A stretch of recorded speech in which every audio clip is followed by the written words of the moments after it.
Okay, good afternoon and welcome everyone to the fourth and final session of our forum series on the unilateralization of EU trade policies, asserting interests or deserting principles, which is organized by the Free University Brussels, Ghent University, and the University of Eastern Finland, with support from the Jean Monnet Chair, Ecovalence, funded by the European Commission.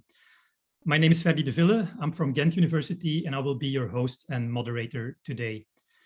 So in our series so far in the previous two sessions, we have focused on the general question if we are witnessing a shift towards unilateralization in the EU's trade policies, and if so, what are the drivers of the shifts, and to what extent the shifts deviates perhaps from the principles of multilateralism and openness. In the second and third session, we have zoomed in on specific level playing field and sustainability instruments like the international procurement instruments and the carbon border adjustment mechanism. And in this final session today, we turn our attention to the nexus between trade and security, or trade and geopolitics. More specifically, we will discuss two instruments today. First, the EU framework for the screening of foreign direct investment into the Union, which was first proposed by then Commission President Juncker in his 2017 State of the Union speech, where he said that the EU would no longer be naive free traders and must always defend its strategic interests. The regulation was then quite swiftly adopted a year and a half later and entered into force in October 2020. Second, we will discuss the anti-coercion instrument, which the European Commission proposed in December last year. And of course, we could have added other instruments to a session with this topic, like the updated trade enforcement regulation or the revision of the blocking statutes. But to keep our discussion sufficiently focused, we will limit ourselves today to these two instruments, although there are obvious links with these other two instruments I just mentioned. Now, to do this, we have a fantastic lineup of speakers who were and are closely involved in the development and the implementation of these instruments. I'm very pleased to welcome Mr. Colin Brown, Head of Units of Legal Affairs and Dispute Settlements at the European Commission's DG Trades. I'm also very glad to welcome Professor Frank Hofmeister, Director for General Affairs and Chief Legal Officer at the European External Action Service, and Professor of International Economic Law at the Brussels School of Governance at the VUB. And I'm also very pleased to welcome Marie-Pierre Védrenne, who is an MEP for the Renew Europe group, who is Vice Chair of the INTA Committee in the European Parliament, and who is Shadow Rapporteur for the Anti-Coercion Instrument Regulation. And earlier she was the European Parliament's Rapporteur on the revision of the Trade Enforcement Regulation. And in this context, she actually proposed the development of an anti-coercion instrument-like tool. Now, the order of our proceedings today will be as follows. First, Mr. Brown will introduce the two instruments and their rationale from the Commission's perspective. Then Ms. Védrenne will inform us about the European Parliament's views on these instruments, and of course, particularly her own group and her personal views. And finally, Professor Hofmeister will present us the External Action Service's position on them, and will thereby also bring in the external perspective on these instruments. Each speaker will have about 8 minutes for opening statements, which will then be followed by about half an hour of moderated debates, during which I, as moderator, will ask some questions to the speakers.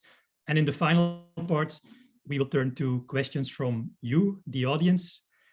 So if you have questions from the speakers, please put them in the Q&A box on Zoom. I have to add that Ms. Védrenne will need to leave us around 4:30, but we are, of course, very grateful for her participation.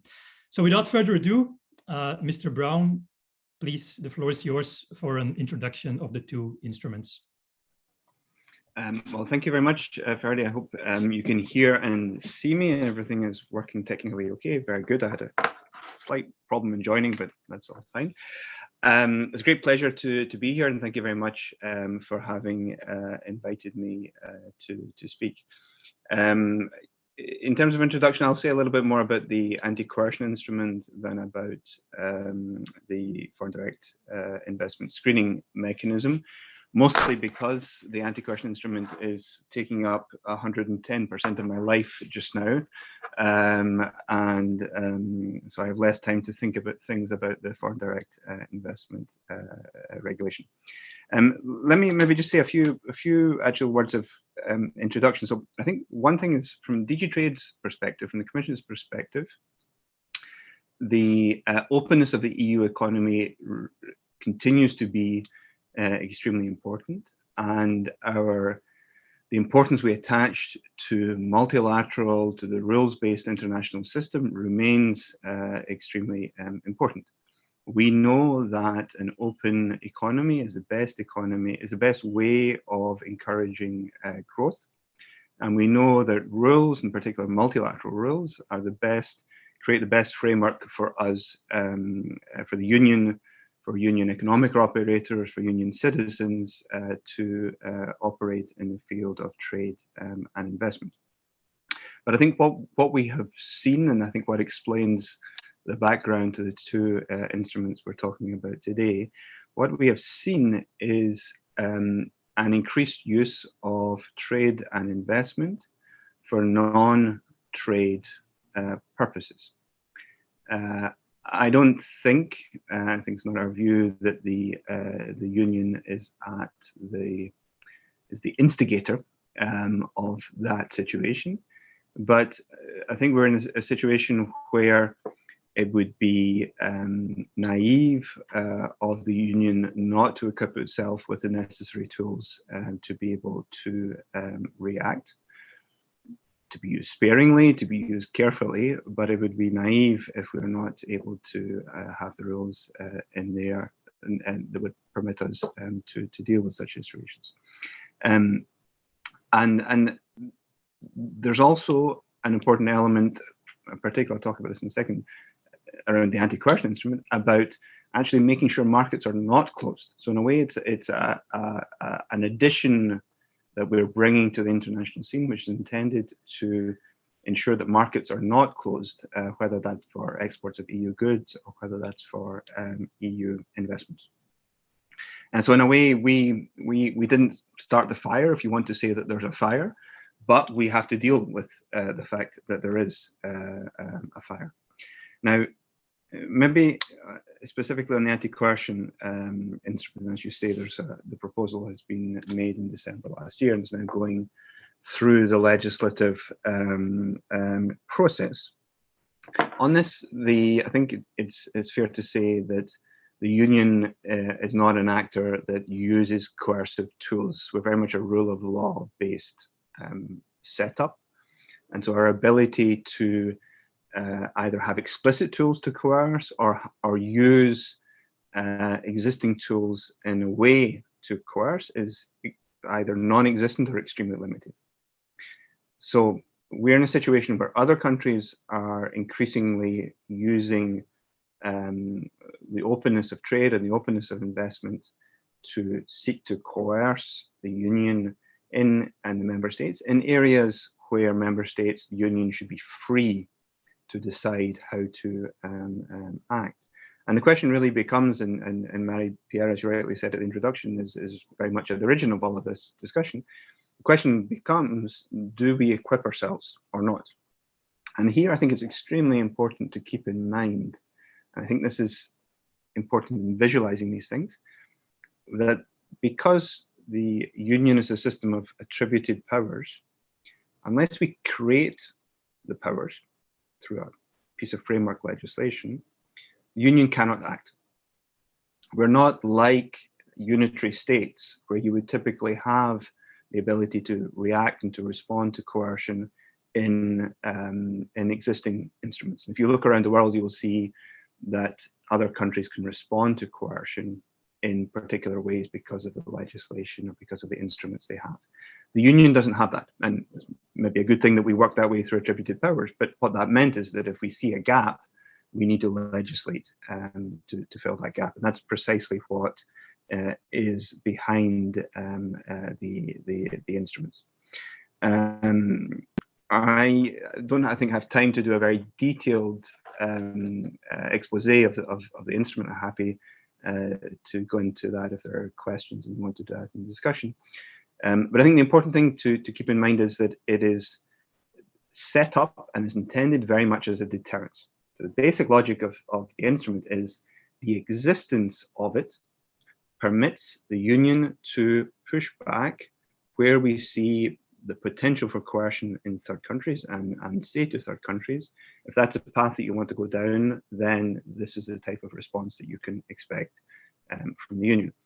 And then once it's in utilization, then it has a very graduated series of steps that mean that we first seek to find ways to deal with the coercion through discussion, through negotiation, find ways that may be possible to handle it.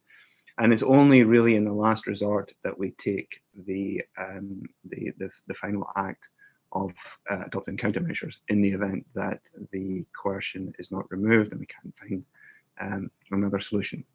So I think this notion of deterrence is extremely important to keep in mind when talking about anti-coercion instruments. Then briefly, just a few words on FDI screening, which I think it's interesting to think of this in the context also of export controls. So essentially what the Union has been doing with the revised now system of export controls is we have in place a system that controls the export of goods where they may be used in a way that might impact global security and might impact and then come back to impact our own security. In a way, FDI screening is the mirror, but the reverse of that. We're looking at to what extent are there risks for the Union, for member states, from investments coming in. And whilst it's important to retain the Union's openness, we know the value, the benefits that come from that. We simply have to have the tools available there. And I think what we have seen with the functioning of that instrument, and you're aware that there's thinking going on about how to take that forward, but what we've seen in that instrument is that we have put in place an effective system of notification and exchange between member states that has tended to show that most inward investment is not problematic, does not raise concerns, but still needs to be checked, and that there are only relatively few circumstances where there is a potential problem, but that through the regulation and through the member states screening mechanisms, we have the means to deal with that. So I think if I can, and I'll conclude at least at this moment in time by saying this, I think from the Commission's perspective, this is not unilateralism. This is the Union equipping itself with the tools that we need to be able to navigate the type of world that we live in. And we can regret that world, we can find it unfortunate, but it is, for better or worse, the world that we live in. And I'll stop there, and I'm happy to engage in the discussion as we go forward. Thank you. Thank you for a very clear and interesting introduction, Mr. Brown. I'll return to a couple of things you've said later in the discussion, but I'm now happy to turn to Ms. Vedren to provide us with the European Parliament's, and as I said in the introduction, of course, especially your personal and your group's perspective on these instruments, and I guess on the ACI in particular. Thank you. First, thank you for your invitation, and I'm sorry to have to leave. So, of course, I'm really happy to discuss, especially about anti-coercion instruments, and to discuss with Colin and with other speakers. Within the European Parliament, we keep pushing for a multilateral system within the framework of the World Trade Organization rule. I share a lot of things said by Colin. However, unfortunately, this system does not seem to be functional. And we have plenty of examples. So despite, for example, the softening transatlantic relation, we continue to see US pressure growing against our interests.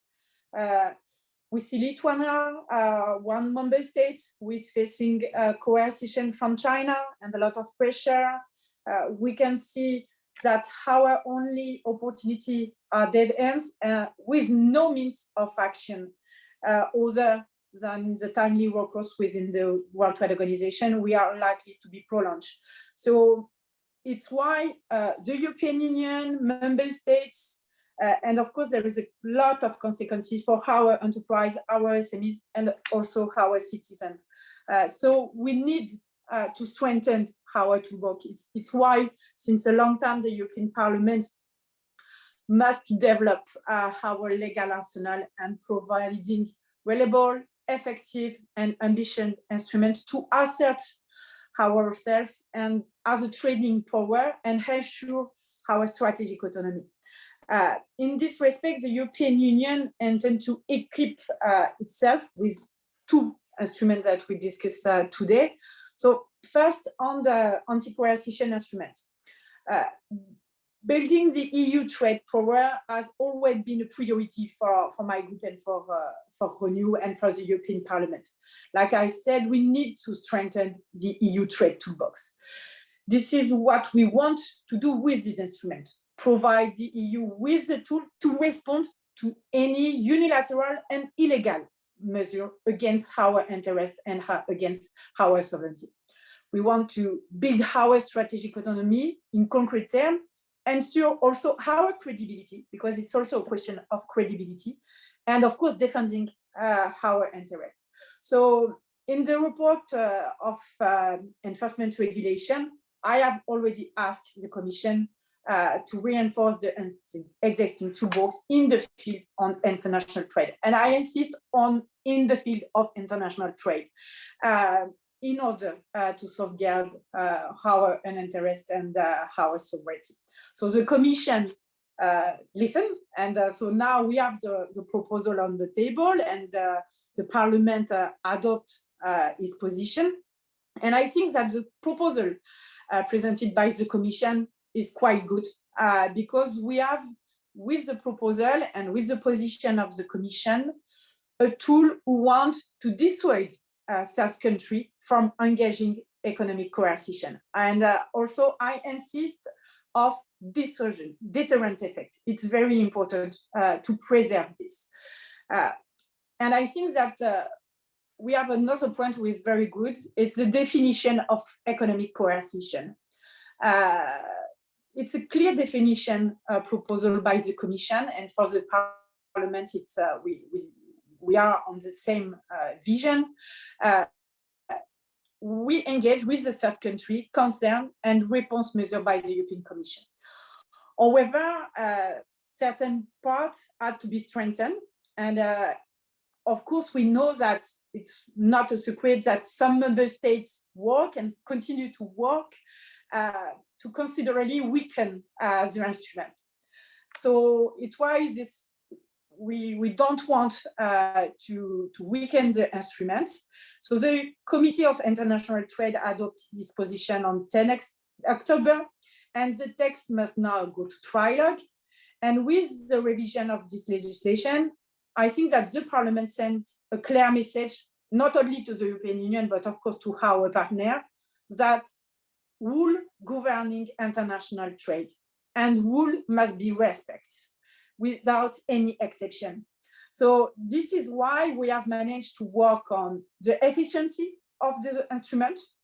We open up the possibility for the European Union to act not only on the area of goods and public procurement, but also in the area of services and harmonized intellectual property rights at the European level.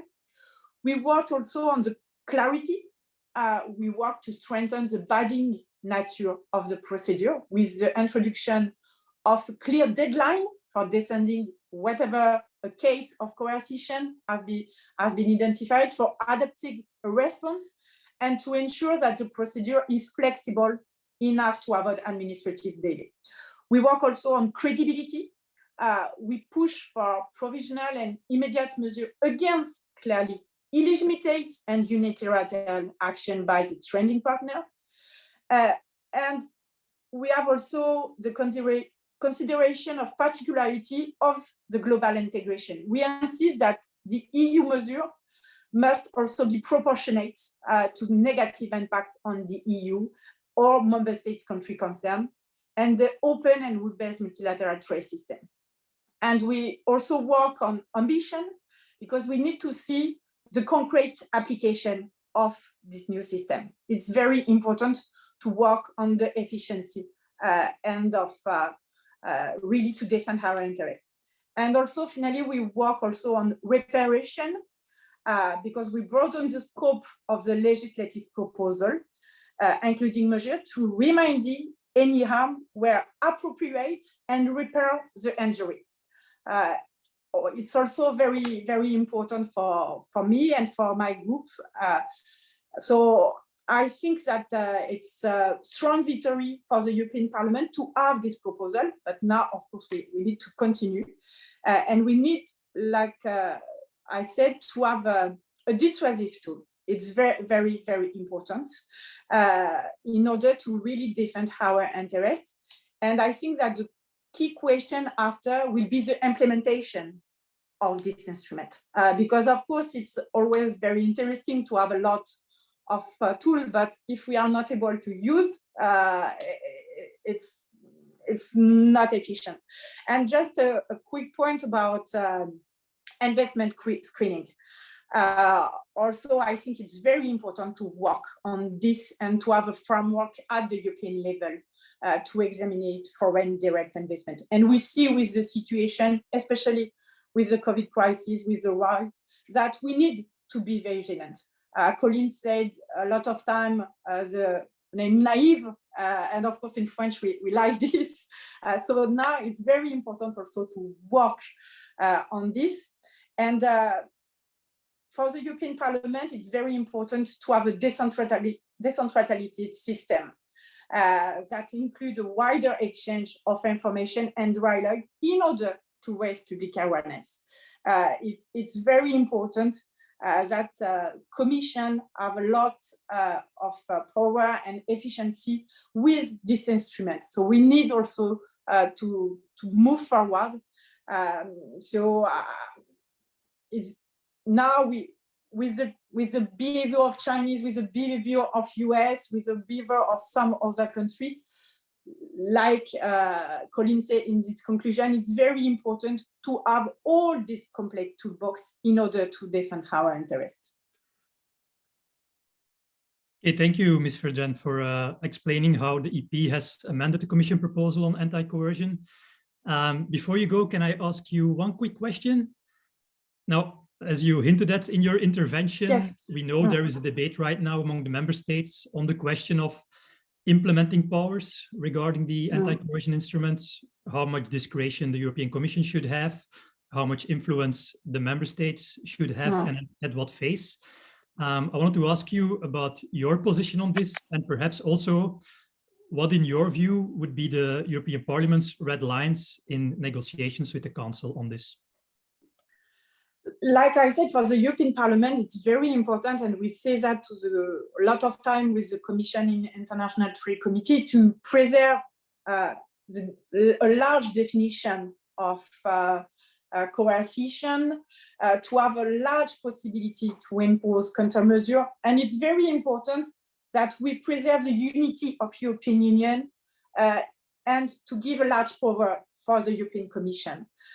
So it's why I say a lot of time a trade instrument, because if we are not able to give a large mandate to the Commission, we know that third country continue to divide us. So it's why I think, and we know that for member states, and since the beginning, some member states are opposite of this instrument. So it's why on the definition and on the countermeasure, it's very important for the Parliament that the European Commission has the possibility to react quickly and not to be devised by some member states which have a lot of pressure of such country. So if we are not able to defend the deterrent effect and the ability to act quickly, the instrument is not effective, in fact. So it's why for the European Parliament, it's also very important to preserve that. Thank you very much. And we'll let you leave to catch your train. Safe travels back to Paris. And thank you very much for your participation. Much appreciated. Thank you for your invitation, and really happy to listen, Colin. And but I will also follow you on YouTube and other information said by other speakers. Yes, thank you so much. You can watch Professor Hofmeister's intervention on YouTube later, because this first part of the session is recorded. Thank you so much. So with that, I would like to pass the floor to Professor Hofmeister to give us his perspective and perhaps also a glance at the European External Action Service's views on both of these instruments. Mm-hmm.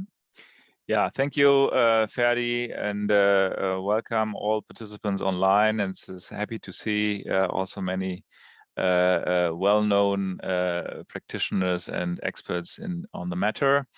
I would like to say a few words about FDI screening, and then also, like the others, concentrate on the anti-coercion.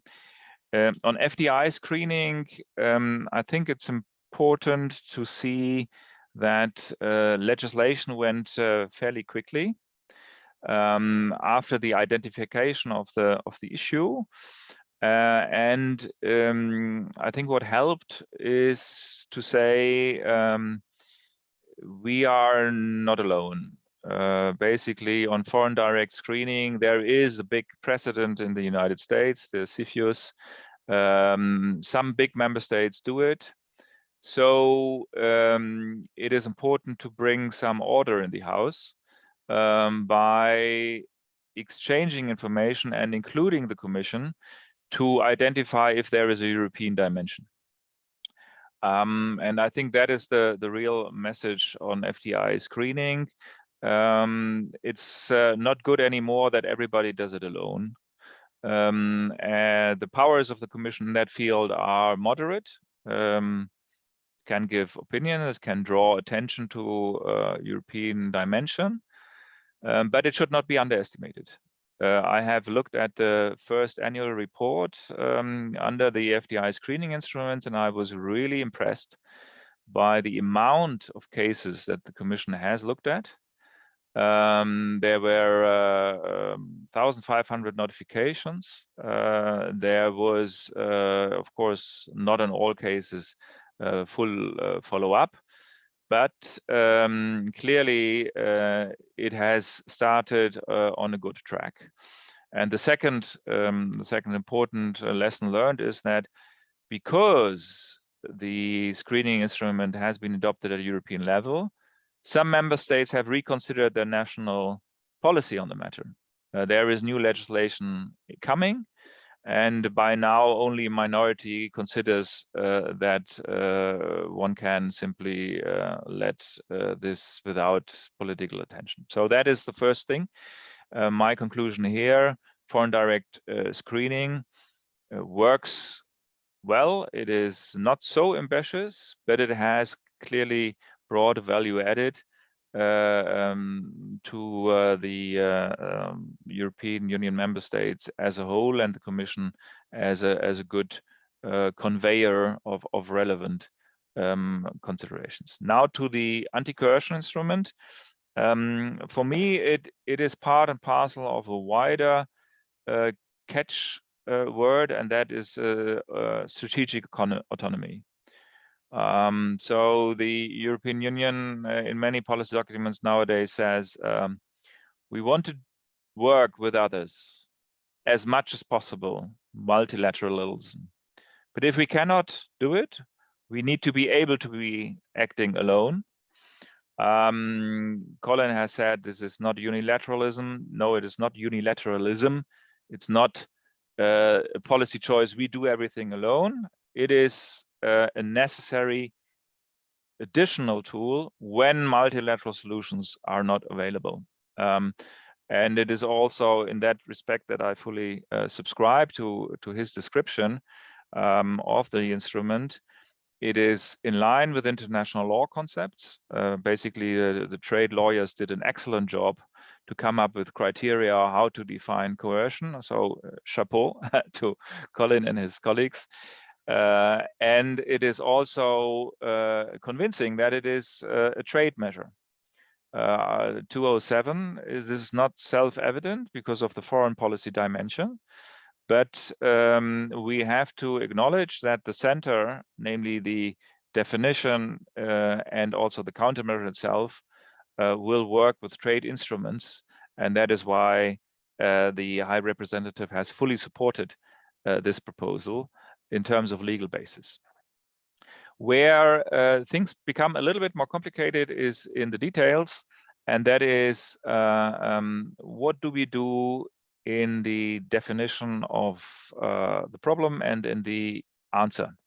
So just to make one case, when the Commission adopted the proposal in December, on that very same day, there was a joint declaration of Mr. Borrell and Executive Vice President Dombrovskis on the China-Lithuania issue. So because Lithuania had dropped out of the, how to say, informal group of countries working with China on the One Road, One Belt, and because there was an opening of an office called Taiwan office, China reprimanded Lithuania.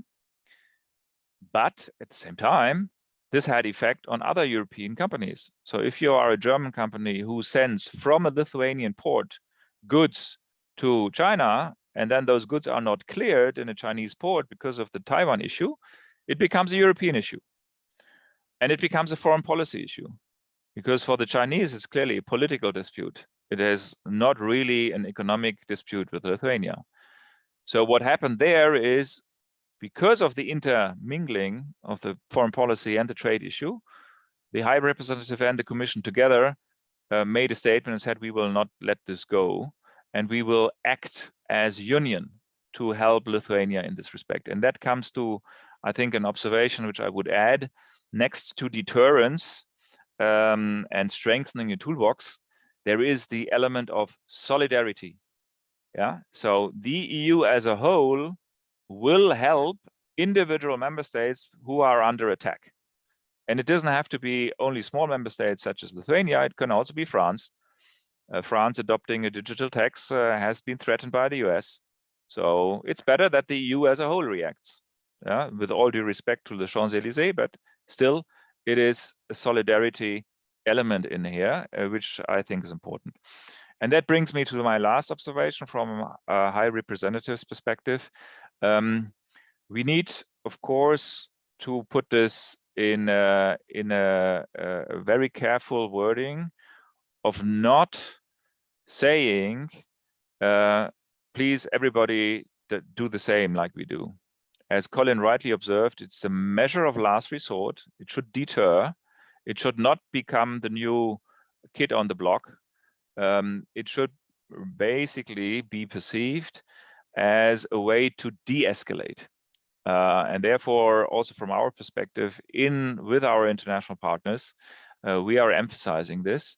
And we will hope that it will not be imitated as a, so to say, toolbox, because in other hands, it could very well turn into the first choice and not the ultima ratio.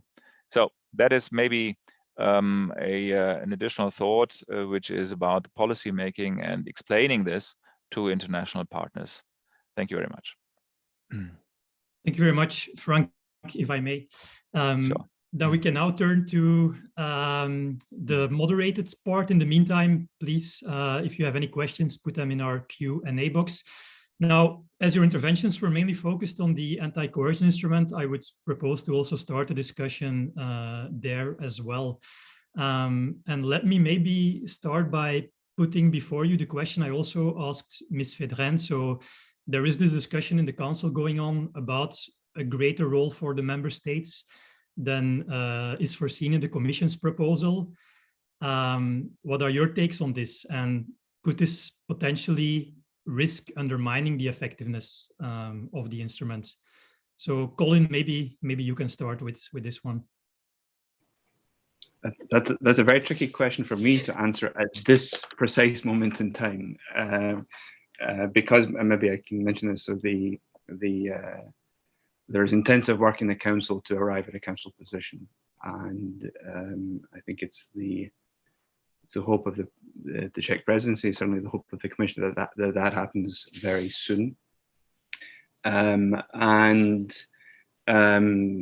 It's extremely important.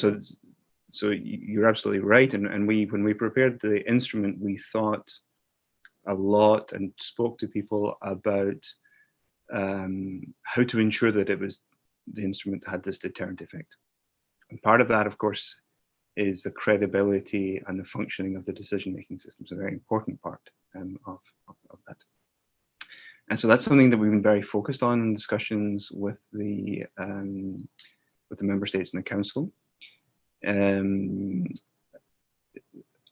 There's been also a lot of discussion of course, it's an important step to come to the conclusion that a third country is exercising economic coercion against the EU or a member state. And it can have potentially, obviously, significant implications if there's no possibility to resolve the matter for the relations with the third country. So there's been a lot of interest, a lot of pressure on the discussion about how to best structure the decision making. So I think from our perspective, what is always important is to ensure that it is efficient. There are different ways of doing that. Commission always thinks that the most efficient way is that the Commission takes the decisions, but there are of course different ways of ensuring that credibility is there, and that largely depends upon the structure of the instrument, so how it is set up, how the decision making is foreseen, and I think we see the Council taking that issue very seriously in their positioning. It's likely to be an important issue, obviously in the trilogue, probably one of the 2, 3, 4 important issues in the trilogue. And what's going to be important is that the final outcome of the trilogue delivers us something which is credible, and as Marie-Pierre said in her comments, that works when it comes to implementation. But we'll see. That has to be our focus in terms of how we try to settle on this.